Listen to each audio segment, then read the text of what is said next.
From the BBC World Service, in association with ABC and Akashvani, this is Stumped. Hello, I'm Alison Mitchell and welcome to Stumped. With me for the ABC in Sydney is Jim Maxwell, and Charu Sharma is in Madurai this week for Akashvani. Now, Joe Root says he is in a very different place to when he stepped down as England Test captain 4 years ago. He's now back and leading the side for a second time following the appointment of new coach Stephen Fleming. But is he the right choice? Where else could England have looked? Well, the man he's replaced, Ben Stokes, has been having his say, telling the podcast For the Love of Cricket that he does have some concerns given what Joe Root went through the last time he led the side. He does say, Stokes, however, that he wishes Root every success and thinks he will enjoy working with Fleming. Jim, let's focus on what Stokes has had to say first of all. He clearly cares a lot about Joe Root. They are big mates. Do you share that concern for Root, that the toll, of being captain again could take on him? Well, again, it comes back to wins and losses. If he's losing it, it affects his form. That's bad news for England. They want him not only to be scoring runs, but to, let me say it, being more assertive as a leader. Strategically, he's always been a 50-50. So I worry about that. And how long will it be before they get the refreshment they need with Harry Brook? I know they think he's immature at the moment, but I think they've got to move in that direction fairly soon. So it'll be very interesting just to see how it ticks over with this series against Pakistan, now fresh from a win in a test match, which is pretty rare for them, and how that moves along. I think Root's major problem is going to be the batsmen around him, and particularly the bowlers. When he was captain of the side, he had a Broad and an Anderson in there. And Stokes, I'm not sure England are that well placed at the moment with their bowling attack. It looks a little bit skinny, but winning can build confidence, and that's what they need to do. But the speculating will continue about what's the best way to restructure England, because that's clearly what they need to do. They may have missed a trick by not making other decisions that could have kept Stokes in the game. And from the sound of it, he's not very interested in playing Test cricket again, even though he may be wanting to coach perhaps at some stage in the future. And I saw today that he's heading off to play with the Yankee Doodle Dandies in their funny little competition. What's it called? The MPC. Keen. The MLC. Yeah. Well, he obviously wants to play, but 12 months from now, we'll see. See if he is all of a sudden got the resurrection shuffle. Well, we will see. I mean, on Joe Root and the captaincy, I mean, he's chasing Sachin Tendulkar's record, isn't he? And in terms of his batting, he's averaged over 54 since June 2022, compared to an average of 46.44 in the 5 years before that when he was leading. I mean, I've done a lot of, sort of corporate Q&As and things with Joe Root where you're in a closed room and you feel like you do get some really honest answers. And I always felt that when you ask him about his captaincy tenure, that's the bit he doesn't want to talk about. It brings back genuinely difficult memories for him. But then again, he talks about playing under Brendan McCullum, and I do feel like he's genuinely been rejuvenated as a player by that dressing room and that sense of freedom. But then maybe now, coming as captain, he's in a very different situation where he's a very senior player amongst a group of much more inexperienced players. So perhaps he's motivated by that chance to really have an impact on a young dressing room and lead in a different way. So a different kind of challenge, maybe more fulfilling in a different way. But certainly replacing Ben Stokes is going to be a very difficult thing to do. He's going to be leading a team with a huge hole. And somebody like Dan Lawrence, who has been ripping it up in the county championship with the bat, offers a little bit with off spin, but you can't replicate the likes of Ben Stokes, who was in the Ian Botham vein. So yeah, there's some big holes, certainly. I mean, Ben Stokes, certainly, Charu, when talking about the captaincy, was surprised, he said, that Harry Brook didn't get asked to step up. He said he did understand the reasoning. I mean, Stokes' absence from that second test against New Zealand when Root stood in was nightclub related, and Brook had had his own nightclub incident the October before. But, if Brook wasn't going to stand in for that one test, you could never see him, could you, getting the captaincy once Stokes had announced his retirement? Yeah, well, Stokes can't have it both ways. If you understand the reasoning, you understand the reasoning. And, if you've got somebody as senior as Root, and if he is happy to accept the leadership again, well, I'm sure Harry Brook himself would say, that's all right. I'm quite happy to step back and continue with sort of a deputy role or just playing as a batsman. And I don't think Brook would have minded that at all, unless it was another youngster who was leapfrogged above him. So I don't see any confusion here. But back to Root, I think he has also mentioned that having Flem there is something that has really worked for him mentally, I suppose. He'll be a lot more at peace. Now, I wonder if when Baz came in, there was a little more a heavyweight coaching setup there where the coach said, okay, this is how we're going to play. And which is why, of course, the birth of Bazball rather than just cricket the way England were playing. And now, I suppose, with the way Stephen Fleming is, it's like, listen, you guys, you know what to do. You know Test match cricket. Go out there. I'm not going to, come in with a new sense of the game and new discoveries. So maybe Joe Root can, because he is a batsman in a classic format, and he was going at times embarrassingly hard at the bowling when Bazball was on, and we were saying, what's Joe Root doing?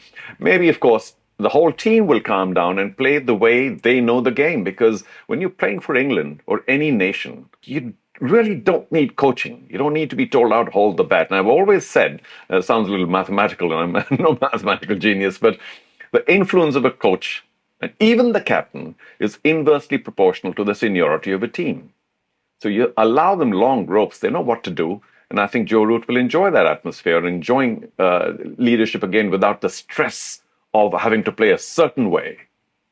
And when it comes to the leadership, I mean, Jim, I guess you could look at that dressing room and you look around and think, well, who else could it have been? If it's not Brook, then there's nobody else bar Root. And do you think one of those problems was because there was Zach Crawley in the side, there was Ollie Pope in the side, but they both lost their form and lost their places. Under Joe Root now, we're seeing a recall for Ollie Pope. How much of that is the influence of Stephen Fleming, who's not yet taken on the job, permanently as yet? But I'm sure there would have been some liaison between Joe Root and him for this Test series against Pakistan. But yeah, was it lack of planning that England have had to go back to Root, or that sort of bad luck that those other senior players who probably, Ollie Pope was a vice captain, but the form dropped off and then they're out of the side? You can read it a number of ways, I suppose. Certainly down under, a lot of people are surprised that Rob Key is still there. Most of the punters would have said that's the first bloke that should go. There is some surprise in England as well. Yeah, well, I'm not. Yeah, and McCullum next.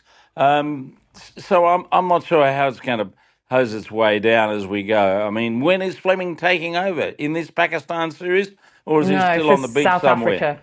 He's on holiday with his family. No, but he'll come in for the South Africa tour.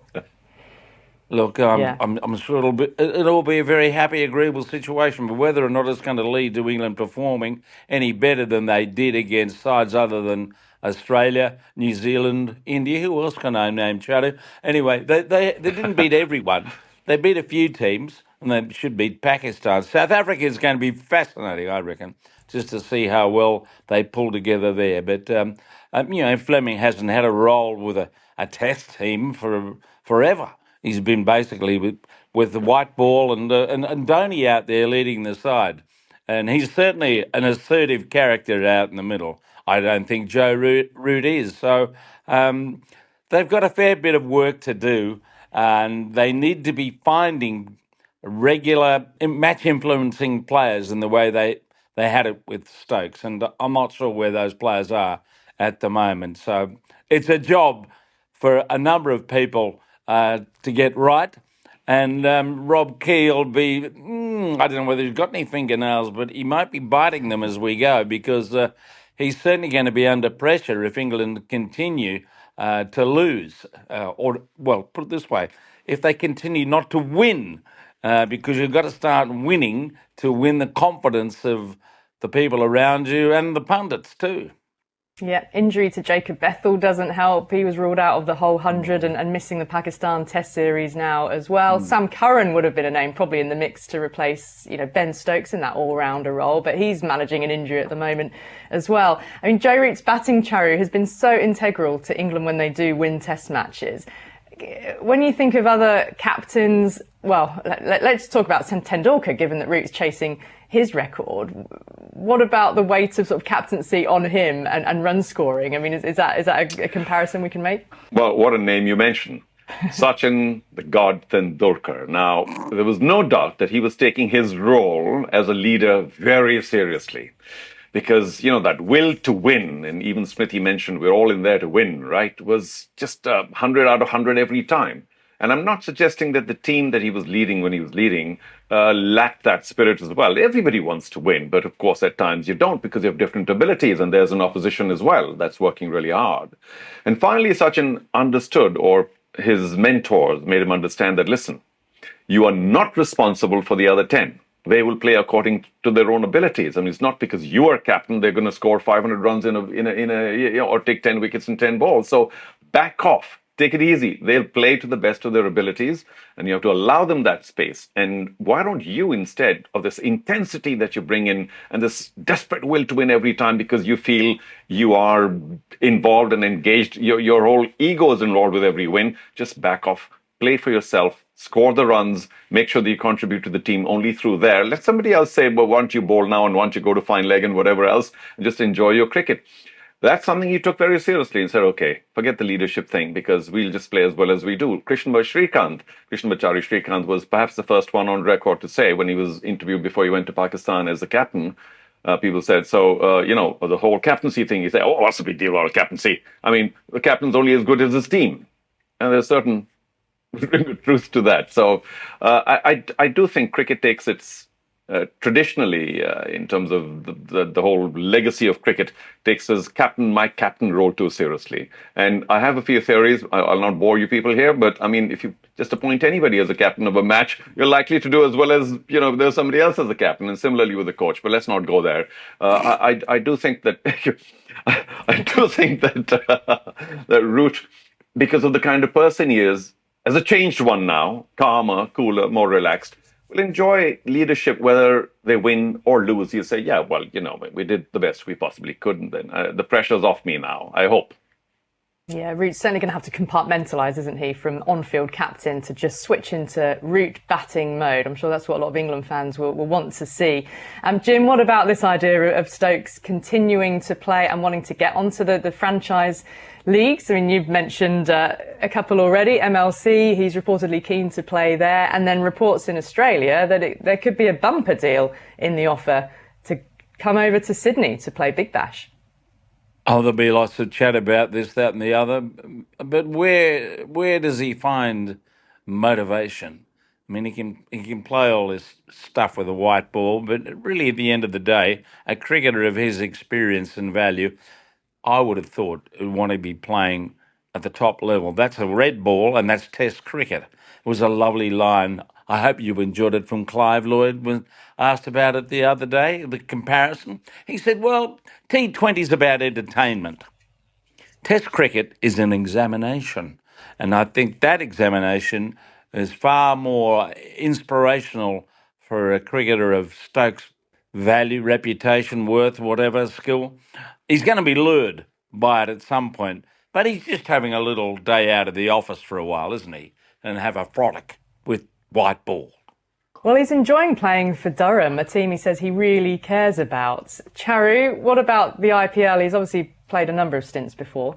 Well, playing at home or at Durham, different than playing overseas, because what franchises look for, some experience in that area, is enthusiasm. Now, if Stokes is going to turn up, and Jim mentioned the word motivation, let me use another one, enthusiasm. If he is enthusiastic about his role, saying, oh, here I am, come on, guys, let's have a good time, and let's play well, people will welcome him, and so will the IPL. But not as some kind of reluctant hero, saying, yeah, well, if you want me, I'll come in there, but I'll have my own room, I'll have my own suite, and listen, I mean, you guys don't bother me, I'll come in and play my role, and I'll go back home. People don't like lack of, enthusiasm, this whole reluctant hero role. So he has to decide, is he still enthusiastic and happy to play and go out and give 100% and enjoy himself? Or is he only playing as you pay me the money, I'm a professional, I'll turn up and I'll do what I can. On a given day, I'll do well, another day I won't, and thank you very much. That attitude is something that will get him many more contracts in the IPL and elsewhere. I suppose if he's willing to play in lesser leagues, why would he? They'll welcome him regardless of his enthusiasm, but the bigger leagues need more enthusiasm. You know what, listening to his interview, the area I felt he was the most enthusiastic by was the prospect of coaching in future. He's been doing his coaching badges, and he definitely said he would like to coach England one day as an ambition. So Jim, when you talk about, that sense of drive, motivation, that for me stood out as perhaps his next big step. And what a story that would be if a Ben Stokes coached England team go back to an Ashes series down under, the country that you could say broke him now in his captaincy tenure, to go back and turn those tables. That would be something to see, even if it's not Stokes with bat and ball in hand ever again in Test whites. Would there be a curfew if he was coach? That is the question. That is the question. I tell you what, as he would say, that's one for another day.